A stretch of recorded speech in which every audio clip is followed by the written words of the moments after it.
What's up? I just came back from a long 15-mile run. So, this is some of the lessons I've learned from sales from taking hundreds and hundreds and hundreds of calls. Okay. So, just reading some notes here. Um, one of the things I learned recently was, let's say you've taken a bunch of calls, back-to-back rejections, and then you're in objection handling. Okay, so you're sort of feeling a little down. You've lost a couple of calls, so it's easy to let this one go. But imagine you're going to be the last person that this person speaks to, and you may be saving their life or changing their life. The thing that really got me was when my manager said, imagine it's your mother or your best friend on that end. Really imagine that they're struggling, that they're suffering with their weight or whatever the problem is. Stick a picture on your laptop screen if you need to. It's going to bring more out in you.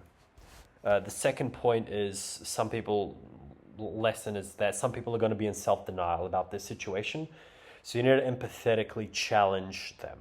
Most people are going to have lots of resistance, and you need to be willing to have uncomfortable conversations and not buckle. So the third lesson is the biggest struggle people have is fear of failing or fear of not succeeding. So you need to give confidence and conviction and shut down any doubt. Well, bring out any doubt and also shut it down, work through it. And this comes from how you show up in your own life and how you live. The fourth lesson is that some objections are total smokescreens. This means that they're not true at all. It's like a defense mechanism people use to avoid conflict or avoid exposing the truth. So you need to develop a strong internal frame, and not to buy in bullshit, and actually get to the root of the issue.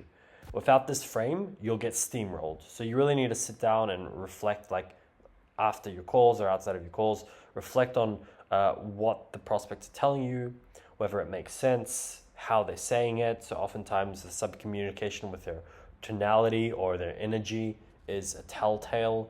And also, if you hesitate to push through, you need to reflect on what's holding you back.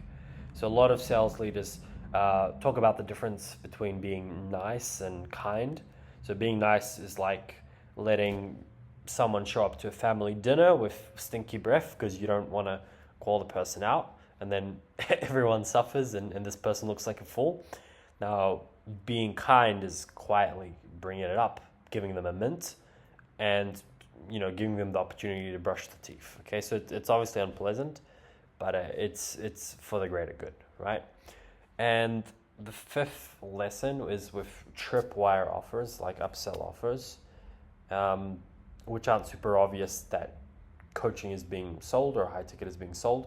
You have to not let the complaints and the resistance get to you. This was something that really bugged me a lot. Like I had a lot of resistance to selling on tripwire. So you have to persist and find ways of shifting beliefs, and you have to just like relax into it and not make it a big deal.